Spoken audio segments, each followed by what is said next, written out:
Countdown for blast-off. X minus 5, 4, 3, 2, X minus 1, fire.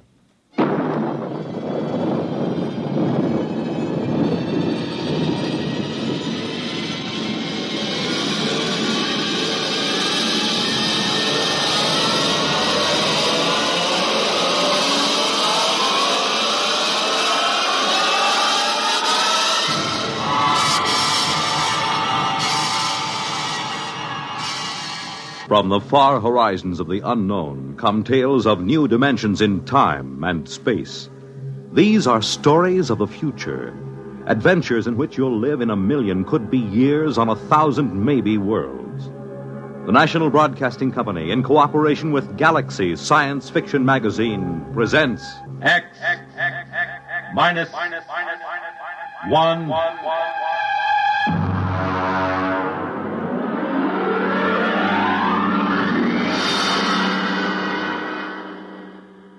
Tonight, The Coffin Cure by Alan Norse.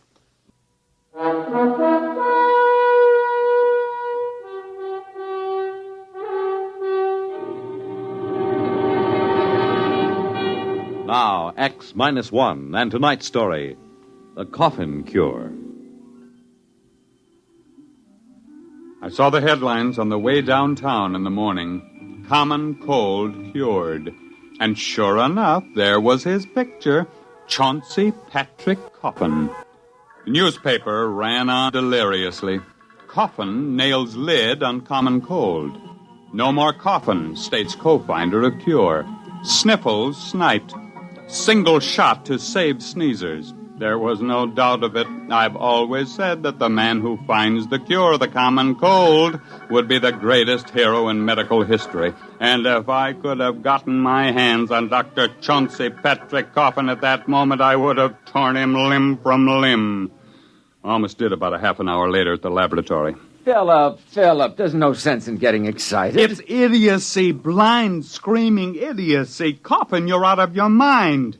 Can't you see what you've done? It was my idea in the first place, and Jake and I have been pounding our heads on the wall for 8 solid months, and you go sneak into publication a full year before we have any business. Now, Philip, you... Now, how about that, Jake? Did you see the morning papers? This thief not only steals our work, he splashes it all over the countryside in red ink. Now, CP, you shouldn't have done that. After all, we've hardly had an acceptable period of clinical trial. Oh, nonsense. Philip, you had the worst cold of your life when you took the vaccine. Have you had any since? No, of course not. Now, Jacob, how about you? Any sniffles?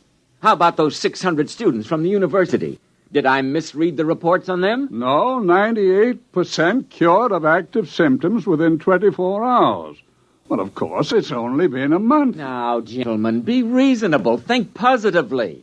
There's work to be done, a great deal of work. Press conference in 20 minutes. Drug houses to consult with. Gentlemen, we've won the greatest medical triumph of all time. The conquering of the common cold. We'll go down in history.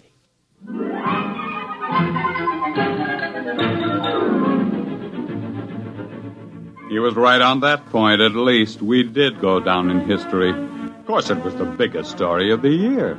In medical circles, it was called the Coffin Multicentric Upper Respiratory Virus Inhibiting Vaccine. Newspapers just called it the Coffin Cure. The men from the government bureaus came first, and then 17 pharmaceutical houses descended with production plans, cost estimates, colorful graphs. One laboratory promised a vaccine in 10 days. Another guaranteed it in a week. The first actually appeared in 3 weeks and 2 days to be soaked up in 2 hours by a thirsty sponge of cold, weary humanity. Express planes were dispatched to Europe, Asia, Africa with a precious cargo. 1 million needles pierced 1 million hides, and with a huge convulsive sneeze, mankind stepped forth into a new era. There were abstainers, of course, there always are. One of them, for example, my wife, Ellie. Now, Phil, you can talk all you want to. I don't want any cold shots. You've had this cold for 2 solid months now. There just isn't any sense to it. I don't want any cold shots. But why not? Just one little needle. You hardly feel it. You know I don't like needles. Oh, Ellie. Oh, why don't you leave me alone? Go take your nasty old needles and stick them in people that want them.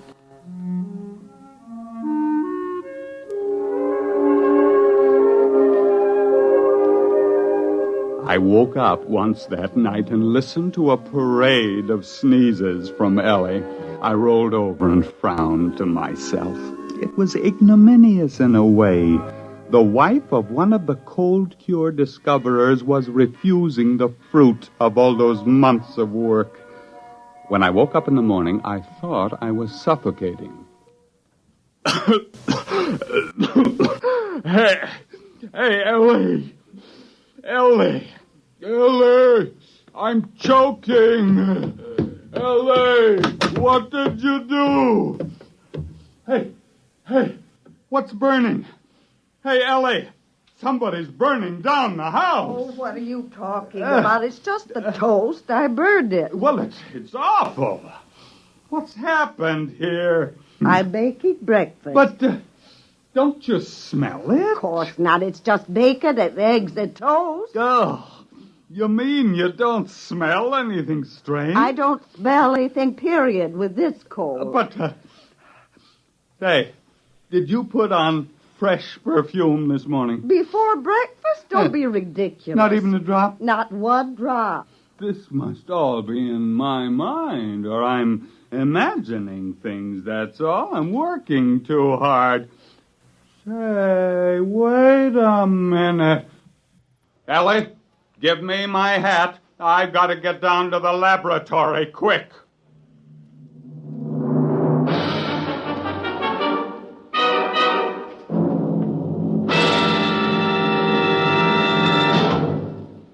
You're listening to The Coffin Cure, tonight's attraction on X-1.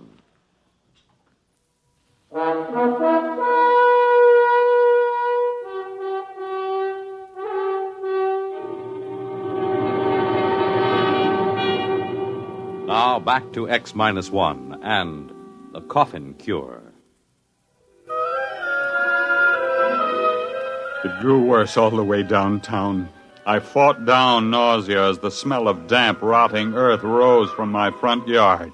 The neighbor's dog dashed out to meet me, exuding the great-grandfather of all dog odors. The crowded bus was a nightmare. I could tell that the bus driver had salami for supper the night before. My stomach began to roll, and I barely made it off the bus. I met Jake Miles at the laboratory. Did Coffin come in yet? Oh, he's in there. He's got the door locked. You got it, too? Yeah, Coffin! Now, don't come too close. You got it, too? When did it start for you? Right after supper last night.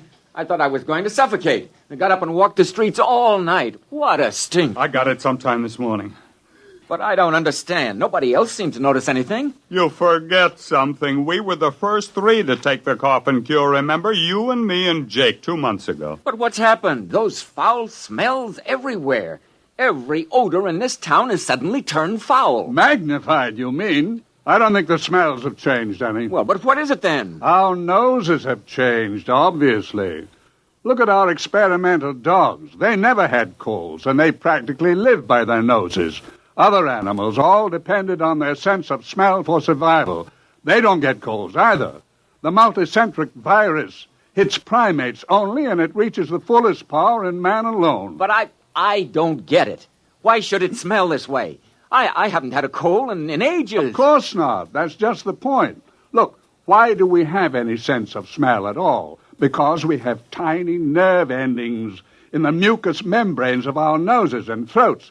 But we've always had the virus living there. Cold or no cold, it's always been there, except now, after the Coffin Cure. We got rid of the virus, remember? And now, for the first time, those nerve endings in our noses are just beginning to function. You mean you think it'll get worse? And worse, and still worse. Now, we're all in this together, Phil. It was your idea in the first place. You said so yourself. You can't leave me now. You can't. You better answer your phone.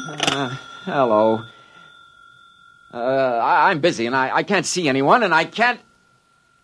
What? Oh. What is it? There's a line of students outside the building. They're waiting to see me. Oh, Jake, Phil, they'll hang me. You've got to help me. Send down to the freezer and get all the live cold virus we can find. Get us some inoculated monkeys and a few dozen dogs. But you've got to help me. You've got to help me. And stop sniveling. You're the big publicity man around here. You're going to handle the screaming masses, whether you like it or not. We've got to find out how to catch the common cold again if we have to die trying.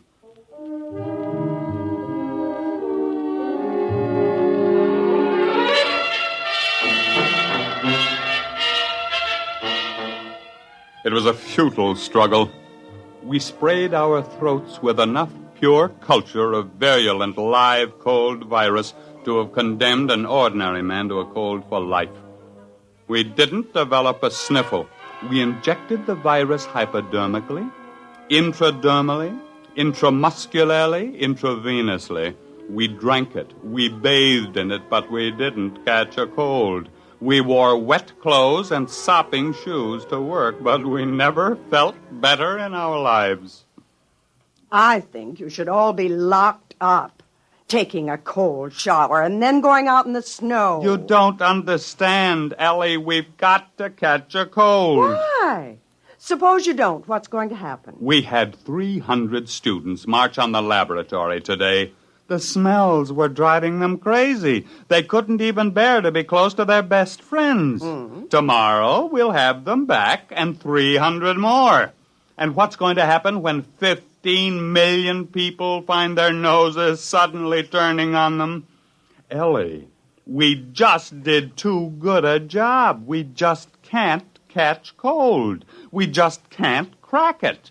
Those antibodies are just doing too good a job. Well, maybe you can find uncle bodies to take care of them. Oh, now, look, don't make bad jokes. I'm not making jokes. I don't care what you do. All I want is a husband back who doesn't complain how everything smells and who doesn't stand around in cold showers at 6 o'clock in the morning.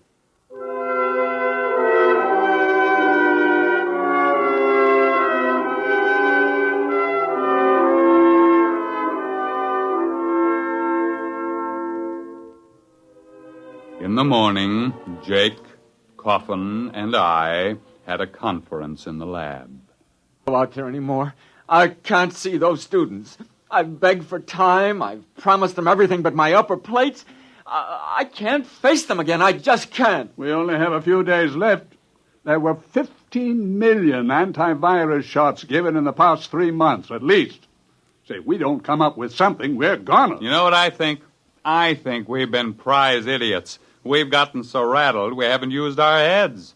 And all the time it's been sitting there blinking at us. What are you talking about? Ellie said it this morning. Uncle bodies. Oh, he's cracked. He snapped. No, I'm dead serious. How many of those students do you think you can corral to help us? 600. They're out there in the street right now, a blood-seeking mob howling for a lynching. All right, I want them in here, and I want some monkeys. Monkeys with colds. The worse ones, the better. Say, do you have any idea what you're doing? Not in the least, except that it's never been done before. But maybe it's time we tried following our noses for a while.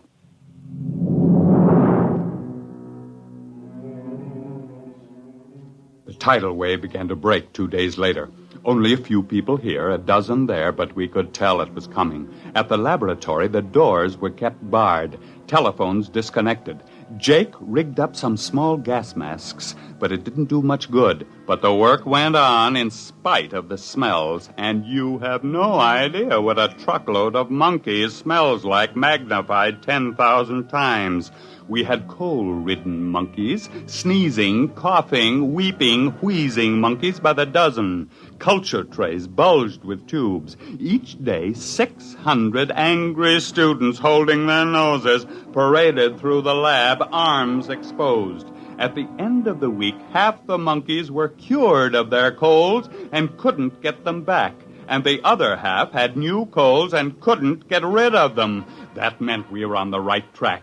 And then, 2 days later, Jake came into the laboratory triumphantly. Jake, what's the idea of bringing that dog in here? I've got 6 nose plugs and they still don't do any good. But look at that puppy. Look at it. Watch him carefully. You hear? He sneezed. He's got a cold. That's the first dog in history that ever got a cold. And we've won.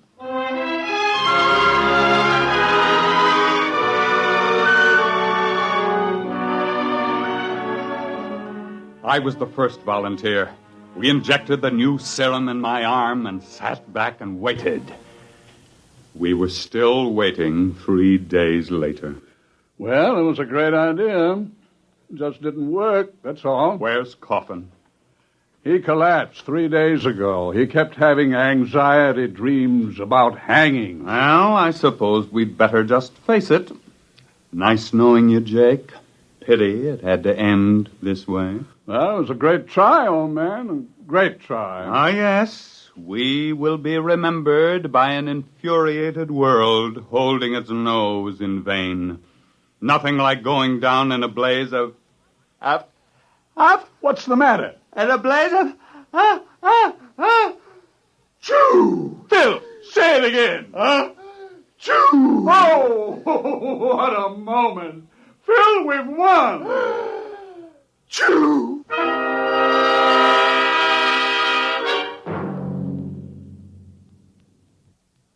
Now, just keep your feet in this warm bath, Phil, and drink plenty of hot lemon juice. You'll be all right. You see, it was your idea, the uncle bodies.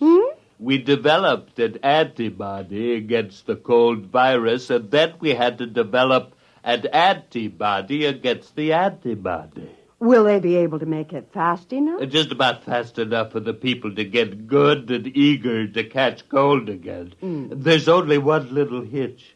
Hitch? The stuff we made does a real good job, just a little too good. I may be wrong, but I think I've got this cold for keeps. Unless I can find an antibody against the antibody against the antibody. Choo!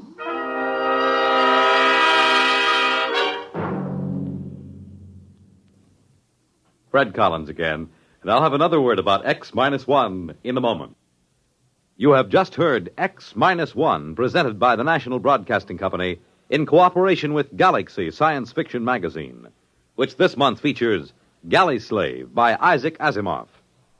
The 3 laws of positronic robots made it impossible to kill a human. But there was a loophole: murdering a man after his death. Read it in Galaxy Magazine on your newsstand today.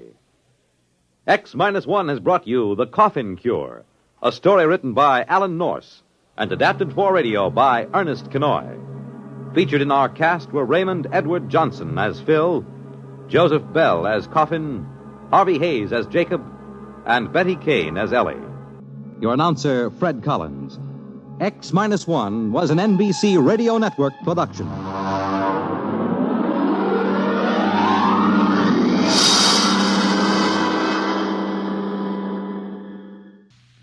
X-1